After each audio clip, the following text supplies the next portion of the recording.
आज आपण सर्वजण इथे मोठ्या प्रमाणामध्ये जमलेलो आहोत।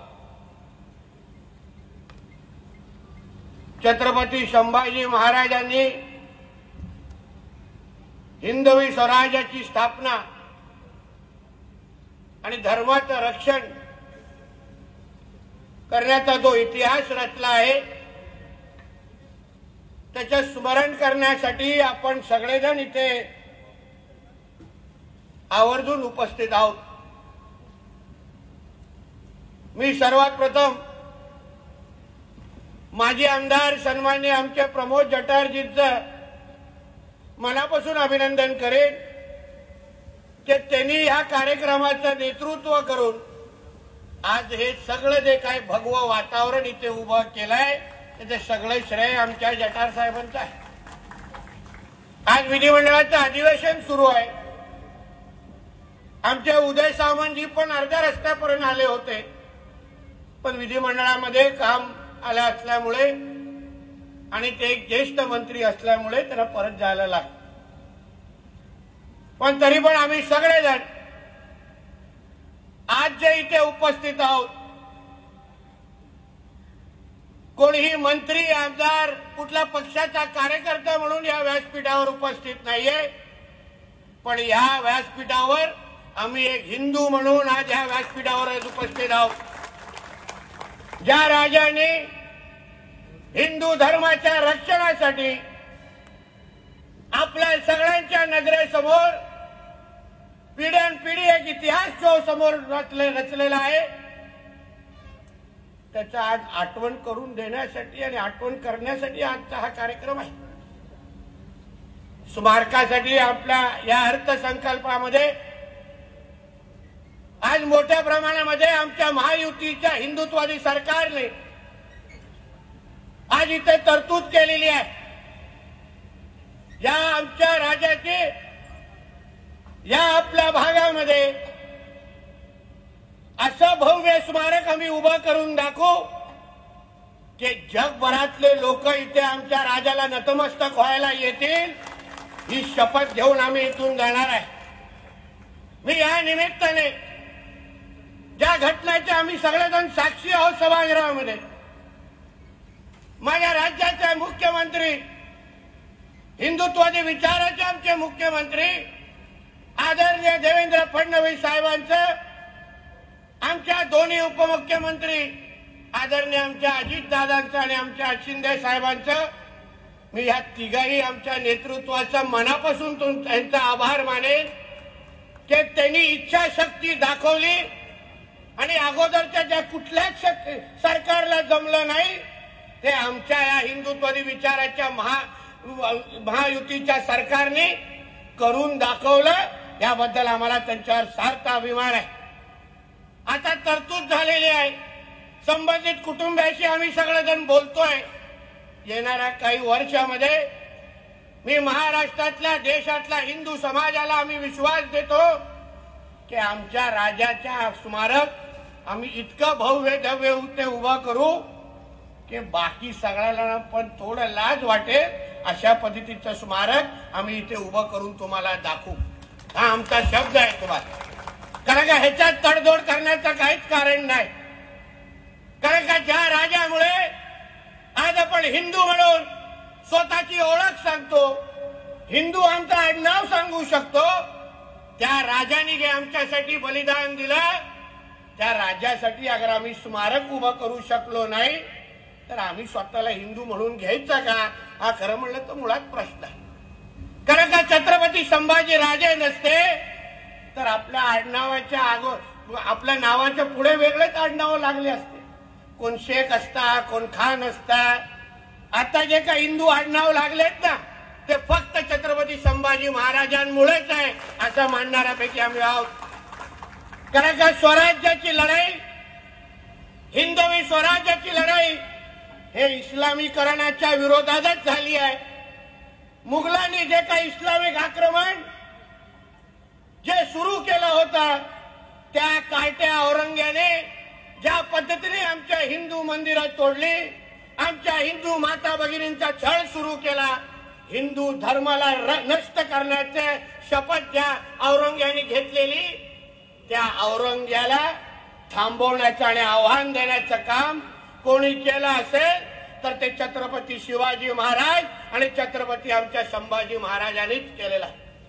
म्हणून आमच्यातले काही कायटे आहेत सांगण्याचं की नाही शिवाजी महाराजांच्या सैन्यामध्ये मुसलमान होते. कोण मुसलमान नव्हते तिकडे. उगाच टेप रेकॉर्डर चालवता. स्वराज्याची लढाई ही इस्लामच्या विरोधातच होती. हिंदू विरुद्ध मुसलमान होती आणि त्या लढाईमध्ये आमच्या राजांनी हिंदू धर्माला इस्लामच्या समोर झुकायला दिला नाही. हाच आमच्या सगळ्यांचा ज्वलंत इतिहास आहे. ज्वलंत इतिहास. आणि म्हणून जे काही कोण अतिशहाणे आहेत, जास्त शिकलेले, त्यांची दुकानं चालतात या सगळ्या गोष्टीवर. नाही शिवाजी महाराजांनी कधीही कुठली मस्जिद तोडली नाही. कुठलाही मुसलमान त्यांच्या सैन्यावर सगळं झूट आहे. उभं राहायचं इथे या व्यासपीठावर सांगा. इतिहास आम्हालाही कळतो. तुमच्यापेक्षा दीड थोडा जास्त कळतो. म्हणून उगाच आमच्या राजाची बदनामी करू नका.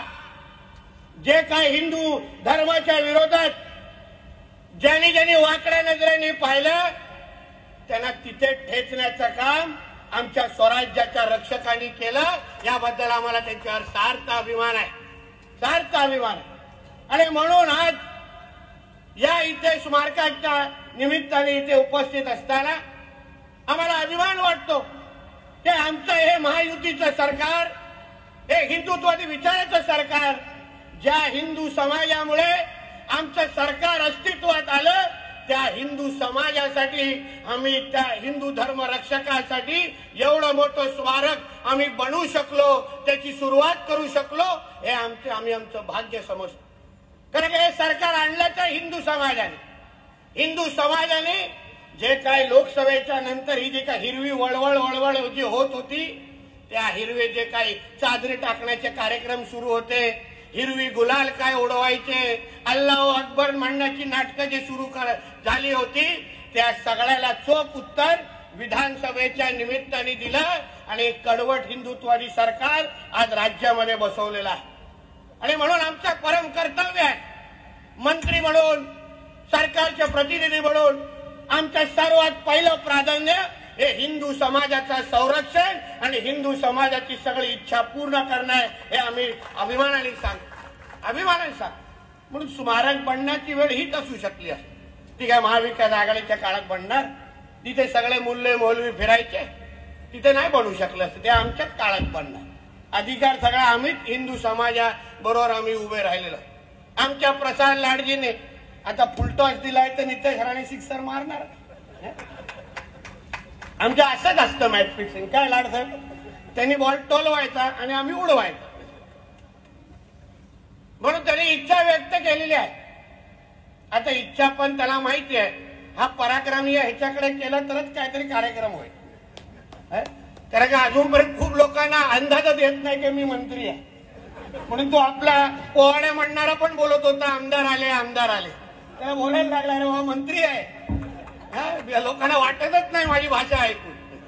पण आपण माहिती, आपण कुठेही गेलो तर हिंदू समाज या विषयावर आपण तडजोड करत नाही. पद आज आहे उद्या नाही, मंत्रीपद आज आहे उद्या नाही, पण माझ्या जन्म आणि मृत्यू पत्रिकेवर हे हिंदू लिहिलं असणार याच्याबद्दल मला सार्थ अभिमान आहे. ते काय कुठे जात नाही. आणि म्हणून जे काही छत्रपती संभाजीनगरमध्ये जो काय आमच्या इतिहासाचा एक काळा ठपका, त्या औरंग्याचे जे काही कव्हर तिथे ठेवली आहे ना, आमच्या सरकारच्या प्रमुखांची पण तीच मानसिकता आहे. आम्ही तयारच बसलो.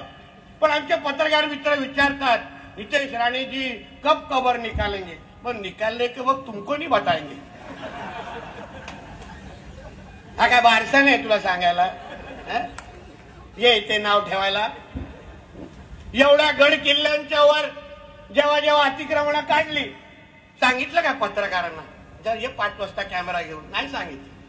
पहिलं तोडली आणि मग ब्रेकिंग न्यूज चालवली. एक लक्षात. आणि म्हणून मी यावेळी विश्वास देतो माझ्या हिंदू समाजाला, काय तुम्हाला जास्त माहिती देत बसणार नाही. किती पत्रकार मानेवर बसून दे, किती दांडे घुसून दे, काय माहिती देणार नाही. पण जे ठरलंय ते ठरलंय आणि एक दिवस कार्यक्रम होणारच. एवढा विश्वास तुम्हाला इथे देऊन जा, विश्वास देऊन जा. त्याची चिंता करू नका. ती घाण आपल्याला महाराष्ट्रामध्ये नको. ज्याला पाहिजे ना घेऊन जा पाकिस्तानमध्ये, आपल्या आब्बाच्या ढोंगलात टाक. आम्हाला नको आहे तो विषय, आम्हाला नको आहे. आम्हाला इथे आमच्या स्वराज्य रक्षकांचा, छत्रपती शिवाजी महाराजांच्या आठवणी पाहिजे. आम्हाला त्यांचे विचार, स्वराज्याच्या आठवणी आमच्या महाराष्ट्रामध्ये पाहिजे. हे अशी घाण नको आम्हाला. औरंग्या फरंग्याची, टिप्या बिप्याची ही घाण इथे नको आम्हाला. आणि म्हणून 5 वर्ष आहेत सरकारचे. आता तर आम्ही पिचवर आलोय, अजून 100 बिंबर मारायचेत आम्हाला. म्हणून तुम्ही काय चिंता करू नका. आम्ही ऐकलंय की तिथे फार पोलीस वाढवलेले आहेत छत्रपती समाज. वाढवा ना, अजून मजा येईल. पोलिसाचं संरक्षण जेवढं वाढेल तेवढं तिथला कार्यक्रम करण्यामध्ये मजा येईल. म्हणून ह्याची तुम्ही चिंता करू नका. म्हणून आज तुम्हाला सांग, हिंदू धर्माच्या दृष्टिकोनातून आजचा हा दिवस हा फार महत्वाचा आहे. माझ्या अगोदरच्या बोलणाऱ्या प्रत्येक मान्यवरांनी, ज्याने माझ्या त्या छोट्या ताईने जे काही ज्या गर्जना दिला, आपलं रक्त सळसळत. तुम्ही विचार करा, 40 दिवस, अहो 4 मिनिटं कोणी थोडा आपल्या नख लावलं ना, आपण शेवड्यासारखं रडून त्याला पाहिजे ते करून टाक. धर्मांतर अशा असंख्य घटना आम्ही नजरेसमोर पाहतो. आमच्या त्या 2 ताई भेटलेल्या ज्या लव जिहादसाठी काम करतात. धर्मांतर होण्याच्या असंख्य घटना आमच्या नजरेसमोर असतात. काहीतरी आम्ही दाखवायची आणि आपला धर्म बदलून टाकायचा. कुठल्या तरी पैशाची आम्ही दाखवायची, शाहरुख खान सारखी 4 बटन उघडी केली, हे झालं धर्मांतर झालं. पण आमच्या राजाचा तुम्ही नजरेसमोर ठेवा. 40 दिवस त्यांच्या जीभ काढली, त्यांचे डोळे काढले, त्यांचे नख काढली. शरीरावर एक अशी जागा नव्हती जिथे त्यांना वेदना दिली नव्हती. तरी पण आमच्या राजाने आपला धर्म बदलला नाही. हे तुम्ही सगळ्या जणांनी लक्षात ठेवलं पाहिजे. काय मागत होता तो औरंग्या? तो औरंग्या एवढाच बोलत होता, तुम सिर्फ अपना धर्म बदलो, सबका सब तुमको मिल जाएगा. पण माझ्या राजाने धर्म बदलला नाही. आणि म्हणून या कार्यक्रमाला उपस्थित असताना स्मारक निश्चित पद्धतीने बनेल, पण हिंदू म्हणून तुम्ही विश्वास शपथ घेतली पाहिजे, धर्माच्या रक्षणाची शपथ घेतली पाहिजे की मी माझ्या हिंदू धर्मासाठी काही झालं तरी माझ्या हिंदू धर्माकडे वाकड्या नजराने बघणाऱ्या लोकांना मी जागेवर ठेवणार नाही. मी धर्म रक्षक म्हणून समाजामध्ये फिरेन. ही शपथ घेऊन तुम्ही सगळ्यांनी इथे गेलं पाहिजे. तरच संभाजी राजांच्या समोर तुम्ही नतमस्तक होऊ शकता. हो, नाहीतर डोक्यावर टोप्या घालायच्या भगव्या आणि धर्मरक्षक लिहिलं झालं आणि मग कोणीतरी काहीतरी खिशात टेकवलं, बदललं इस्लाम मध्ये. असं नाही चालणार. इथून असलं पाहिजे. भगवा आपला रक्तात असला पाहिजे, हृदयामध्ये आणि प्रत्येक नसामध्ये संभाजी राजे बसले पाहिजे. ज्या राजांनी आपल्याला एवढा ज्वलंत इतिहास दाखवलाय, त्या राजाचं इतिहासाचं संरक्षण करणं त्या राजालाही वाटलं पाहिजे. मी ज्या हिंदू धर्माच्या साठी एवढा त्याग केला, त्या हिंदू धर्माला एवढा वर्षानुवर्ष झाल्यानंतर पण त्याचं रक्षण करण्यासाठी एवढ्या मोठ्या प्रमाणामध्ये हिंदू समाज माझा सज्ज आहे, असा अभिमान त्या राजाला वाटलं पाहिजे. हे तुम्ही तुमच्या कृतीतून झालं पाहिजे. नाहीतर आजकाल लोक बसले आपल्या हिंदू धर्माला वाकड्या नजरेने पाहणार, कोणत्या महाकुंभ वर काहीतरी टीका टिप्पणी करणार, कोणाला तिथून अचानक खास द्यायला लागणार. बाकीचं पाणी घेताना खास येत नाही लाडसाहेब, ते 7:30 नंतरचं पाणी चालतं. फक्त आमच्या गंगाजलवरच प्रॉब्लेम. मी जाऊन आलेलो माझ्या आई बरोबर, त्या दिवसापासून ते आतापर्यंत मला काही त्रास झाला नाही, मला काय विषय झाला. एवढ्या मोठ्या करोड लोक ते आमच्या महाकुंभला गेले, गंगा स्नान केली, पण फक्त आमच्या हिंदू धर्माची बदनामी करायची, हिंदू धर्माला वाकड्या नजरेने पाहायचं, हा एक कलमी कार्यक्रम. का बकरी ईदच्या काळात हे ज्या बकरी जेव्हा कापतात ते पाणी काय हातातून टाकून काय बाजूला करतात काय? जे काय रक्त, जे काय बकरी कापल्यानंतर जे समुद्रात टाकलं जातं, तेव्हा कोण असे बडबडताना आम्ही ऐकलं नाही. तेव्हा आम्हाला 4 गोष्टी त्या लोकांना सांगताना आम्ही ऐकलं नाही. रमजानच्या काळात बघा रात्री काय धिंगाणा चालू असतो त्या रोजाच्या नावाने. तेव्हा कोण काय बोलताना दिसलं नाही. सगळे काय आम्हा लोकांनाच ते असं करा तसं करा, हिंदूंनी असंच केलं पाहिजे, आमचा श्रद्धेचा विषय आहे. सगळं काय ना हिंदू धर्माकडे बडबडत बसायचं नाही. जे बोलायचं ना मग अन्य धर्मांना पण बोलून दाखवा. त्यांना बोलण्याची हिंमत करा. त्यांच्या गोष्टी थांबवा ज्या काय हिंदू समाज आणि हिंदू राष्ट्र म्हणून आम्ही या आमच्या हिंदू राष्ट्रामध्ये आमचा प्रत्येक सणासुदी आम्ही अभिमानाने साजरा करणार. कोणाची आम्हाला फिकीर करायची गरज नाही. आणि म्हणूनच तुम्हाला सांगतो परत जायचंय, कारण 1 वाजले, परत आता पुढच्याही कार्यक्रमाला जायचंय. म्हणून या निमित्ताने आमच्या जटार साहेब असतील, आमचे निकमजी असतील, तिथे आमचे योगेश कदम मंत्री असतील, आम्ही सगळेजण या स्मारकाच्या जे जे काही पाठपुराव्याची गरज आहे ना त्या सगळ्या पाठपुरावा आम्ही निश्चित पद्धतीने करू. खासदार सन्मान्य राणे साहेब आहेत, आमचे रवी चव्हाण साहेब आहेत, निलेश साहेब आहेत. अहो सगळे आम्ही हिंदुत्वादी विचारायचे आहोत. म्हणूनच बोललो ना या सरकारमध्ये नाही बनणार ना तर कधीच बनणार नाही, कधीच बनणार नाही. आणि म्हणून आपल्याला विश्वास आहे. शेखरजी आता 5 एकरचं बोलले, आमचे प्रमोद जटारजी 50 वर थांबलेले आहेत. काही चिंता करू नका. त्या कुटुंबाला जो मान सन्मान देऊन त्यांच्या सगळ्या इच्छा पूर्ण करून सरकार म्हणून आमच्या देवेंद्र फडणवीसजींच्या नेतृत्व असलेलं सरकार, आमच्या देवाभाऊच्या नेतृत्व असलेलं सरकार हे स्मारकासाठी जेवढी निधी लागेल ती सगळी निधी तिथे उभी करण्याचा शब्द आज सरकारचा प्रतिनिधी म्हणून मी आपल्या सगळ्यांना देऊन जातो. 1ही रुपया कमी पडणार नाही. पण आमच्या छत्रपती संभाजीराजांचं असं भव्य स्मारक तुम्हाला उभं करून दाखवू की आंतरराष्ट्रीय पातळीचे लोक येऊन तिथे पाहतील आणि नमस्कार करून नतमस्तक होऊन जातील असं मी विश्वास तुम्हाला या निमित्ताने देतो.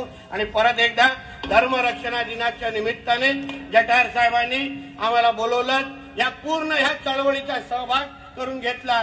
म्हणून आमच्या जटार साहेबांचं मनापासून तुमचा आभार मानतो, धन्यवाद देतो. इथेच थांबतो. जय हिंद, जय महाराष्ट्र आणि जय जय श्रीराम. छत्रपती शिवाजी महाराज की, छत्रपती धर्मवीर संभाजी महाराज की. भारत